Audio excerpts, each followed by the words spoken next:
अक्सर जब भी आपको पैसे की जरूरत होती है तो आप कहीं से कर्ज लेने की सोचते हैं या फिर अपने बैंक में लोन लेने के लिए अप्लाई करते हैं।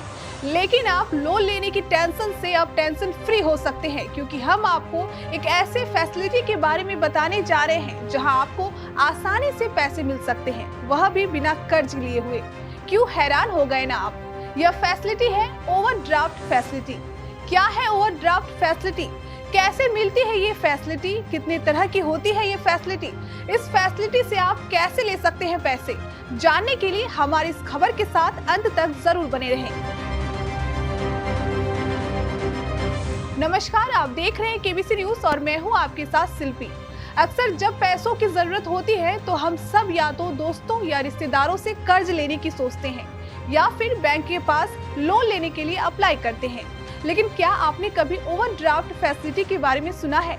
अगर नहीं तो ये जान लीजिए कि ये ऐसी सुविधा है जिसके तहत आप अपने खाते में मौजूद रकम से ज्यादा पैसा निकाल सकते हैं। रह गए ना हैरान?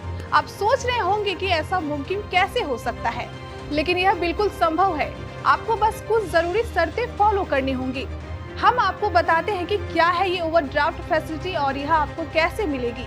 आमतौर पर हम सोचते हैं कि हम अपने बैंक अकाउंट से उतना ही पैसा निकाल सकते हैं जितना उसमें जमा हो, लेकिन कई बैंक और नॉन बैंकिंग फाइनेंशियल कंपनियां अपने ग्राहकों को मौजूद रकम से ज्यादा पैसे निकालने की सुविधा देती है। इसे ही ओवरड्राफ्ट फैसिलिटी कहते हैं। इसका फायदा तब मिलता है जब आपको पैसे की अचानक जरूरत पड़ जाए। दरअसल यह एक तरह का लोन ही है। इसके तहत आप बैंक अकाउंट में मौजूद बैलेंस से ज्यादा पैसे निकाल सकते हैं।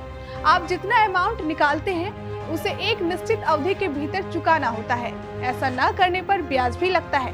यह ब्याज रोजमर्रा आधार पर कैलकुलेट होता है। आपको कितना ओवरड्राफ्ट मिलेगा, यानी इसकी लिमिट क्या रहेगी, यह बैंक या NBFCs तय करते हैं। अलग अलग बैंकों और नॉन बैंकिंग कंपनियों में यह लिमिट अलग अलग हो सकती है।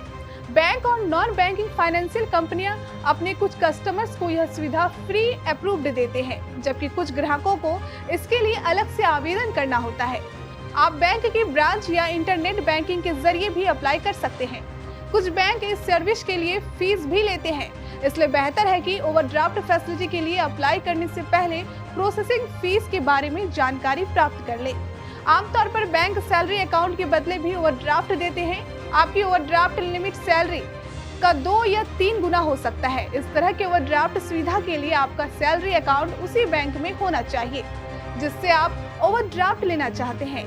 ओवरड्राफ्ट फैसिलिटी 2 तरह की होती है, एक सिक्योर्ड और दूसरी नॉन अनसिक्योर्ड। सिक्योर्ड ओवरड्राफ्ट वह है जिसमें सिक्योरिटी के तौर पर कुछ गिरवी रखा जाता है, जैसे FD, शेयर, घर, सैलरी, इंश्योरेंस पॉलिसी आदि।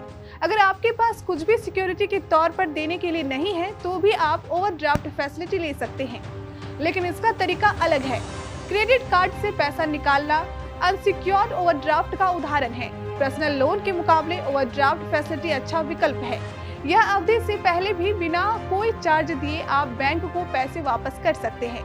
ओवरड्राफ्ट फैसिलिटी में आपको ब्याज भी केवल उतने ही समय का देना होता है जितने वक्त तक आपने ओवरड्राफ्ट अमाउंट अपने पास रखा है।